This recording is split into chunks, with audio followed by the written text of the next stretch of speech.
देखिए, क्लास 10 की केमिस्ट्री का फर्स्ट चैप्टर का ऑब्जेक्टिव है। सबसे पहला, लोहे को जिंक से लेपित करने को क्या बोलते हैं। लोहे को अगर जिंक से लेपित करेंगे तो उस प्रोसीजर को गैल्वेनीकरण कहते हैं। गैल्वेनीकरण का प्रोसीजर इसीलिए किया जाता है क्योंकि ताकि लोहे में जंग ना लगे। लोहे में जंग जो है, लोहे में जंग ना लगने के लिए हमको उस जंग से बचने के लिए हम लोग उस पर जिंक का एक लेप चढ़ा देते हैं और उसी प्रक्रिया को गैल्वेनीकरण बोलते हैं। दूसरा बोला, सिल्वर क्लोराइड का रंग कैसा होता है। तो सिल्वर क्लोराइड का रंग श्वेत होता है। सिल्वर क्लोराइड का रंग कैसा रहता है? श्वेत। जस्ता तथा तनु हाइड्रोक्लोरिक अम्ल की अभिक्रिया के फलस्वरूप निम्न में से कौन बनता है। जस्ता का संकेत Zn है, हाइड्रोक्लोरिक अम्ल का संकेत HCl। रिएक्शन किया, प्रोडक्ट बनाया ZnCl2 और साथ में दे दिया H2। क्या देता है इसमें? H2। जो ऑप्शन दिया हुआ है ये आप इक्वेशन को ध्यान रखेंगे, ऑप्शन के हिसाब से इसमें टिक आउट कर देना है। आगे बोला, निम्नलिखित में कौन एक दहन की अभिक्रिया है। देखो बाबू, दहन किसको बोलते हैं? दहन में बोले थे कि कोई पदार्थ जलकर उष्मा और प्रकाश दे। उष्मा और क्या दे? प्रकाश। उष्मा तथा प्रकाश दोनों दे, उस प्रक्रिया को हम लोग कहते हैं दहन। उसको क्या बोलते हैं? दहन। तो इसमें जल को उबालिएगा तो प्रकाश नहीं मिलेगा, मोम पिघलेगा तो प्रकाश नहीं मिलेगा, लेकिन पेट्रोल को जलाइएगा तो उष्मा और प्रकाश दोनों मिलेगा, यानी दहन की प्रक्रिया कौन हो जाएगा? पेट्रोल का जलना। आगे, साग सब्जियों को विघटित कर कंपोस्ट बनने की अभिक्रिया को क्या कहते हैं। देखो, साग सब्जी को अगर आप विघटित करते हैं और उससे जब कंपोस्ट बनता है तो उससे हमको ऊर्जा मिलती है, ये उष्मा क्षेपी अभिक्रिया हो जाए। इस अभिक्रिया को हम कौन सी अभिक्रिया कहेंगे? उष्मा क्षेपी अभिक्रिया। कौन सी अभिक्रिया? उष्मा क्षेपी अभिक्रिया बोलते हैं। निम्न में से कौन सा उत्पाद लेड नाइट्रेट को गर्म करता है। निम्न में से कौन सा उत्पाद लेड नाइट्रेट को गर्म करने पर प्राप्त होगा। तो लेड नाइट्रेट को गर्म किस जगह तो प्राप्त होगा? NO2 और लेड नाइट्रेट है NO2 और O2, ये डी आंसर हो जाएगा इसमें। निम्नलिखित अभिक्रिया में अपघटन अभिक्रिया कौन बताता है। देखिए, अपघटन अभिक्रिया कहते किसको? बोला अपघटन। अपघटन माने टूटना। वैसी रासायनिक अभिक्रिया जिसमें कोई यौगिक अलग अलग, कोई यौगिक टूट करके और अलग अलग नए यौगिक का निर्माण करते हैं, तो उस अभिक्रिया को हम लोग कहते हैं अपघटन अभिक्रिया। तो देखो, तो इसमें तो सामान जुट रहा ही नहीं होगा, इसमें सामान टूटा ही नहीं, खाली बस अरेंज हो गया।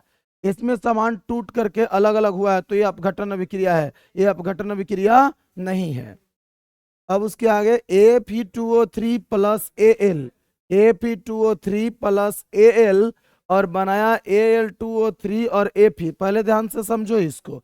यहाँ क्या हुआ कि इस अभिक्रिया में ऑक्सीजन पहले आयरन के साथ था, लेकिन बाद में प्रोडक्ट की तरफ देखा जाए तो अब ये ऑक्सीजन एल्युमिनियम के साथ चला गया। मतलब पहले ये इसकी सेटिंग है, लेकिन बाद में एल्युमिनियम के साथ जाके अटैच हो गई। Fe बेचारा अलग बैठ के रो रहा है, मतलब विस्थापित कर दिया गया है एल्युमिनियम के द्वारा। तो इस अभिक्रिया को हम लोग विस्थापन अभिक्रिया बोलते हैं। कौन सी अभिक्रिया? विस्थापन अभिक्रिया। अब एक बात सुनिए, विस्थापन का काम एक बार हुआ है कि 2 बार हुआ? एक बार। तो इसीलिए इसको कभी कभी एकल विस्थापन अभिक्रिया भी बोलते हैं।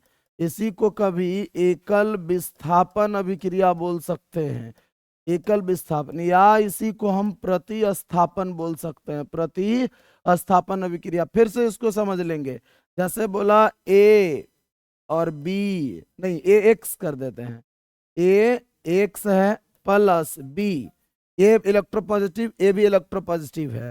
ये B तनिका ज्यादा स्मार्ट था, एक दिन जैसे दो आपस में तीनों मिला, ये A की सेटिंग है कौन? X। तो अब ये बन गया क्या? BX। अब प्लस A बेचारा अकेले ही बैठ के रो रहा है। ये कौन सी अभिक्रिया हो जाएगा? विस्थापन अभिक्रिया। कौन सी अभिक्रिया? विस्थापन, प्रतिस्थापन या एकल विस्थापन। लौह चूर्ण पर तनु हाइड्रोक्लोरिक अम्ल डालने से क्या बनता है। क्या बोला? लोहा का चूर्ण है, तनु हाइड्रोक्लोरिक अम्ल डाल दिए, रिएक्शन कराए, FeCl2 बना और H2 बन के निकला, तो क्या बनेगा? आयरन क्लोराइड और hydrogen. Hydrogen gas iron chloride बनता है, हाइड्रोजन गैस और आयरन क्लोराइड बनता है। कोई दिक्कत ये नहीं बनेगा, क्योंकि हाइड्रोक्साइड बनने के लिए हाइड्रोक्साइड का कंपोनेंट चाहिए। हाइड्रोक्लोरिक अम्ल का सूत्र होता है क्या, तो HCl। अगर सल्फ्यूरिक अम्ल बोलता तो H2SO4 हो जाता। आयरन लवण और जल ना, ऐसा नहीं बनेगा। ये आंसर सही है। श्वसन किस प्रकार का विक्रिया है, श्वसन किस प्रकार का विक्रिया है, तो श्वसन की प्रक्रिया के बाद उष्मा का उत्सर्ग, उष्मा बोल रहे ऊर्जा मिलती है। श्वसन की प्रक्रिया के बाद भी हमको क्या मिलता है, ऊर्जा। अब वो उष्मा छिपी तो दिया हुआ है नहीं, तो अब ये देखना होगा कि श्वसन की प्रक्रिया में ऑक्सीजन अटैच होते हैं। तो वैसी रासायनिक अभिक्रिया जिसमें किसी यौगिक से ऑक्सीजन का अटैचमेंट हो तो उसको ऑक्सीकरण अभिक्रिया बोलते हैं। कौन सी अभिक्रिया, ऑक्सीकरण। लेकिन ये ऑक्सीकरण भी लिखा हुआ नहीं है। ऑक्सीकरण का दूसरा नाम है उपचयन। कौन सी अभिक्रिया, उपचयन। तो इसका आंसर हो जाएगा ए, उपचयन अभिक्रिया। बोला CuO प्लस H2, CuO अब प्लस H2 रिएक्शन Cu, अब फिर उसके बाद H2O। ध्यान से देखिए, इसको इधर कर लेते हैं, CuO प्लस H2 रिएक्शन किया, Cu अब प्लस H2O।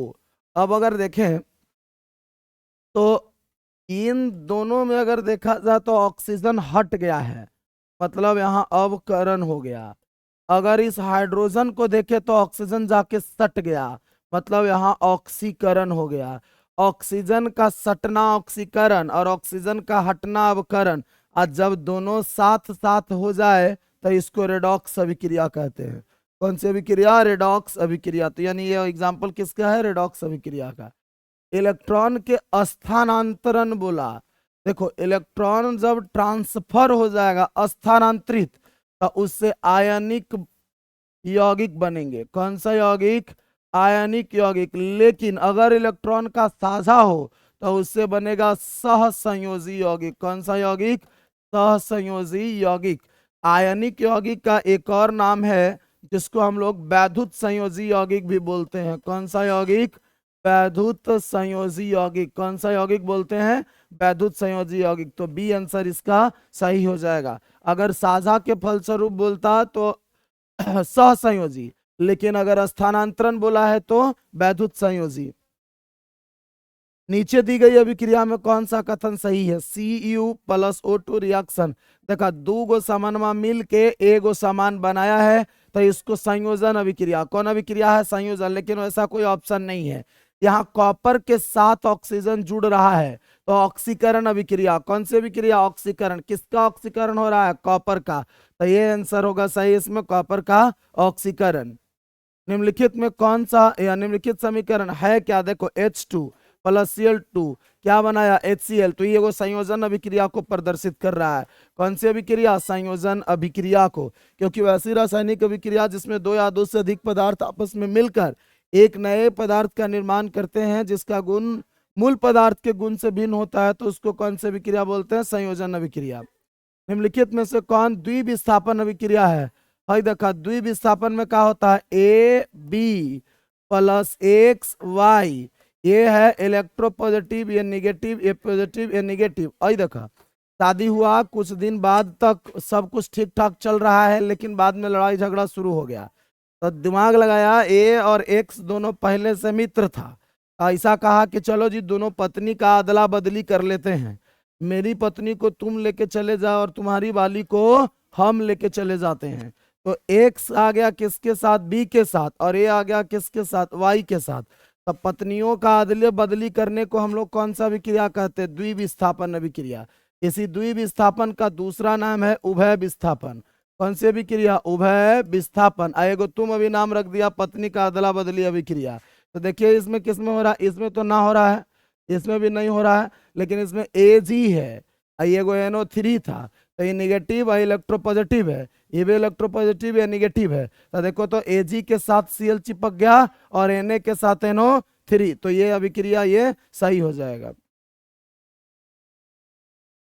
निम्नलिखित अभिक्रियाओं में कौन सा विस्थापन अभिक्रिया, फिर वही बात, विस्थापन माने कौन दूसर के सेटिंग को लेके भाग जाओ, विस्थापन अभिक्रिया। तो हाई नहीं होगा, ये भी इसमें भी नहीं हो जाएगा। देखो A भी अकेले था, ISO4 किसके साथ? Cu के साथ। जब अभिक्रिया हुआ तो Cu अलग हट गया बेचारा, ISO4 Fe के साथ जाके अटैच हो गया। देखो यहाँ FeSO4 बनाया। SO4 पहले सेटिंग किसकी थी? Cu का, लेकिन Fe स्मार्ट है, वो जैसे ही इसके पास गया SO4 आके चिपक गई किसके साथ? Fe के साथ। Cu बेचारा अलग खखन रहा है, तो ये कौन सी अभिक्रिया? विस्थापन अभिक्रिया। जब यही काम 2 बार हो जाए तो वह विस्थापन। अवक्षेपण अभिक्रिया किस प्रकार का लवण प्राप्त करता है? देखिए अवक्षेप तब बनेगा जब अविलेय लवण होगा। कौन सी लवण? अविलेय लवण। जैसे कोई कंटेनर है, इस कंटेनर में टोटल मटेरियल नीचे लिक्विड है और इसके ऊपर कोई अगर सॉलिड सब्सटेंस है तो इसी को कहते हैं अवक्षेप। बाबू ये अवक्षेप तब बना जब वो सामान क्या था? अविलेय था। अगर विलेय होता तो इसमें कंप्लीटली घुल जाता। निम्नलिखित में से कौन एक अपघटन अभिक्रिया का उदाहरण है? फिर वही बात, अपघटन माने टूटना, अपघटन माने टूटना। तो देखिए तो ये अपघटन अभिक्रिया का एक एग्जाम्पल हो जाएगा।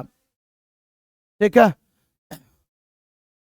निम्नलिखित में से कौन एक रेडॉक्स अभिक्रिया है? रेडॉक्स अभिक्रिया में ऑक्सीकरण अवकरण दोनों साथ साथ होना चाहिए क्लास 10 के हिसाब से। रेडॉक्स अभिक्रिया में ऑक्सीकरण अवकरण दोनों साथ साथ होना चाहिए, तो ये भी हो जाएगा। ऑक्सीजन जाकर के अटैच हो गया है किसके साथ? देखो यहां से पहले इसके साथ ऑक्सीजन था, अब इसके साथ ऑक्सीजन हट गया। यहां देखिए इसके पास जाके ऑक्सीजन सट गया, तो ये रेडॉक्स अभिक्रिया का एग्जांपल हो जाएगा। आज के लिए इतना ही, मिलते हैं अगले दिन।